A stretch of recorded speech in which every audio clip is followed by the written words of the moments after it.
So knowing we've got a string returned in my data, we can use Python to have a look at that string. So for example, the very first character of the string would be my data 0.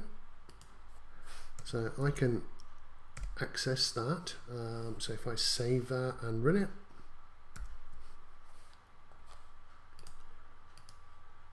there we go. I've got the very first character of the string. I'm looking at this curly brace here. If I change that value for the 1, save it and run it, I've now got the first quote mark. Moving on, my data 2. I'm running through the string 1 character at a time.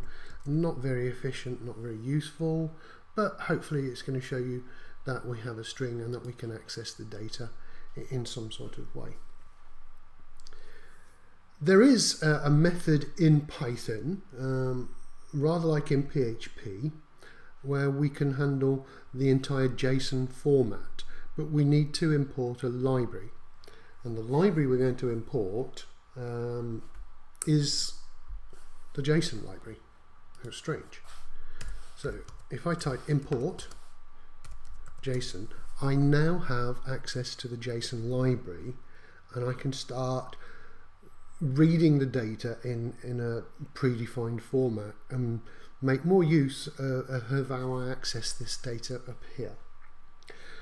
So the way that I'm going to read this data this time is, instead of saying my data equals URL lib my site read, I'm just looking. I still need that. I'm going to change this line a little bit. So I'm actually going to put this address in for my site so I can cut down the number of lines that I'm using. That's all, no reason. I just want to keep it as short as possible so that we don't have too many lines confusing what I'm trying to do, although I'm probably confusing you anyway. So now I have the website, and I'm reading the data from the website and I'm storing it in my data. So how do I use the JSON? I'm going to have a variable called result. And it's as simple as this. I'm just going to use the library, JSON library, and there is a function in there called loads. And if I include my data inside there, so don't forget whatever's been read, which is the entire web page, is stored in my data, I'm now going to parse it using the JSON loads function. And that's it, that does the job. However, we do get some strange output because now the information is formatted. So if I sort of print the result, we're going to see some strange information. So if I run that program, you'll see what I mean. There we go. Slightly different to before. You may notice that I've got all of the data, that's fine. But in front of each item, I have a U.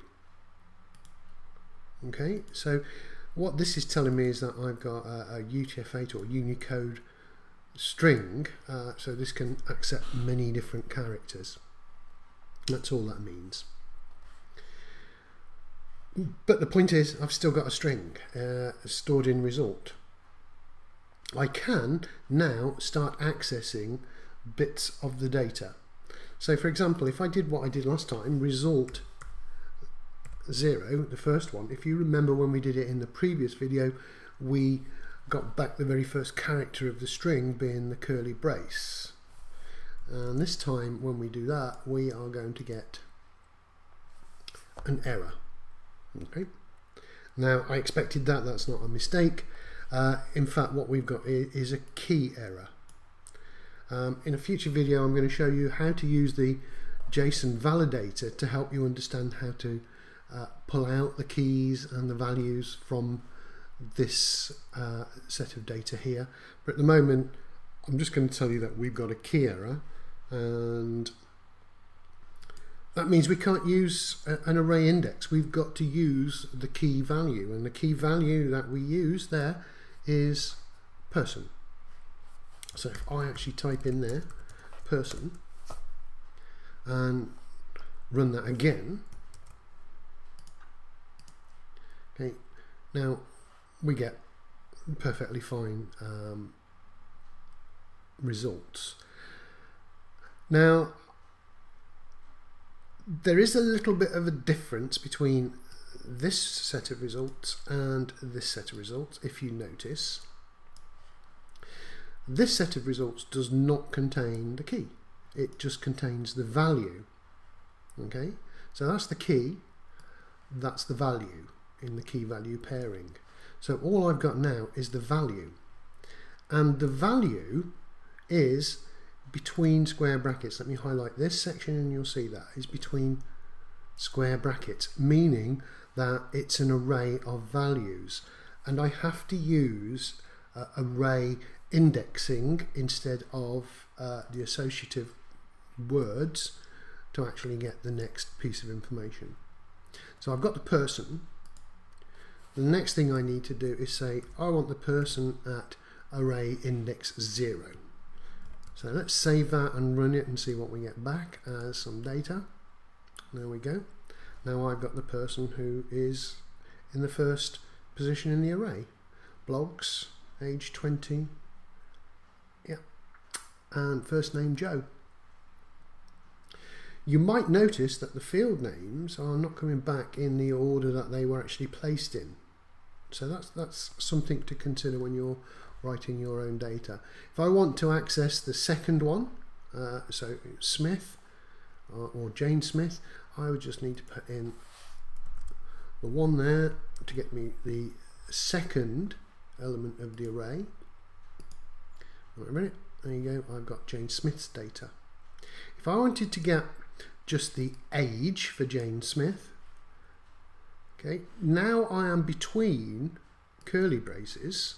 I'm not in an array anymore. I'm back to sort of a JSON and associative methods. I'm between curly braces. I have to use the field name to get to the data. So if I continue that by now putting in age, so I've used the word, this should give me Jane Smith's age. So if I save that and run it, I will end up with Jane Smith's age, which is 30. So that is one way of actually pulling out the data. We're going to have a look at that a little bit in a more defined, a more structured way a bit later. But what I've got to be careful of is that not everything was person.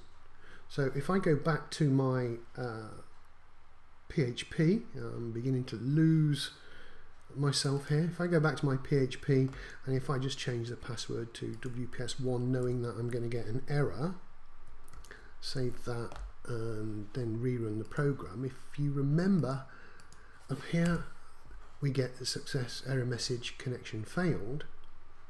That's the returned JSON from my PHP. If I now run exactly the same program here, I'm going to get an error. Okay, there we go. And it's a key error.